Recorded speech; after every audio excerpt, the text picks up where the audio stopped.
महाराष्ट्रातील सर्वात मोठा बाजार जनावरे बाजार म्हणून ज्याची ओळख आहे तो लोणी खुर्द जनावरे बाजार।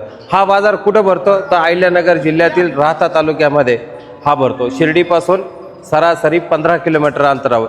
तर या ठिकाणी आपण आज आहोत। आज आपल्या संघ व्यापारी आहेत राम सरवदे। या ठिकाणी त्यांनी त्यांची कायम 20 ते 25 गायांची विक्रीसाठी ते आणत असतात। तर आपण त्यांच्याकडे विचारणार आहोत गायींची किमती कशा आहेत, गायींच्या वेत कशा समजल्या जातात, त्याचबरोबर सडाची अंगाची आपल्याकडे बोली मिळते का। तर रामजी, आता या ठिकाणी आपल्याकडे किती गायी आहेत?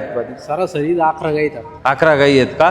तर या गायींची कोणत्या जातीची गायी मार्केटमध्ये सगळ्यात जास्त चालते? एचएफ गायी जातात। एचएफ, डेन्मार्क, एबीएस ह्या चालतात का? हो चालतात। पण हे जास्त ज्युपिटर वगैरे, पण एचएफच्या सर्वात जास्त। आणि कोणती गाय दूध जास्त देते? जी गाय 4.5 सडा असते, अंडर क्वालिटी चांगला असते जसं काही गाय।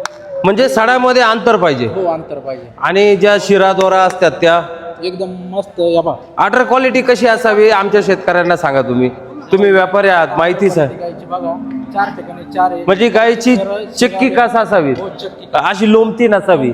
आणि सडाचं अंतर किती असावं? सडाचं अंतर कमीत कमी 4 बोट इतका असावं। 4 बोट। आणि सडाची लांबी आपली कांडी एक कांडी, म्हणजे बोटाच्या कांडीच्या पुढची पाहिजे। हा।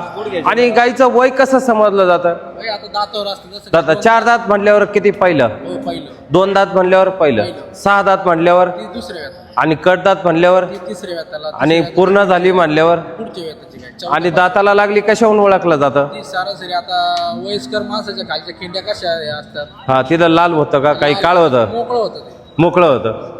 तर गाई शेतकऱ्यांनी कशा क्वालिटीची खरेदी करावी तुम्हाला काय वाटतं? सरासरी चमडा असं पातळ पाहिजे गायचं। हा, गायच्या सडाबिरात अंतर पाहिजे। सडात म्हणजे चमडं पातळ पण असावं, ही सगळ्यात महत्वाची माहिती पहा शेतकरी मित्रांनो। गायची चमक पाहिजे। गायला चमक असावी। जात चामड्याची गाय किती मोठी असली तर खरेदी करू नका, त्या ठिकाणी दूध कमी देते, बरोबर आहे? कारण उभं राहण्याची पद्धत आणि काय गायची कशी का असावी काय? गाय आता अशी वाकेल उभी असते, गाई सरासरी जादा व्हायची असते। हा। तर एक लेवल मध्ये गाय। आता दुधाची कॅपॅसिटी कशाहून समजली जाते? गायची आता अंडर क्वालिटी जसं काही पिटी कास असली का गाय दूध काही गायींची कास मोठी दिसते, दूध नाही देत तसं। त्या म्हणजे लोड कासी गाय घेऊ नये। तर आपण या ठिकाणी ज्या गाय आहेत त्याच्या किमती सरासरी आम्हाला सांगू शकता का?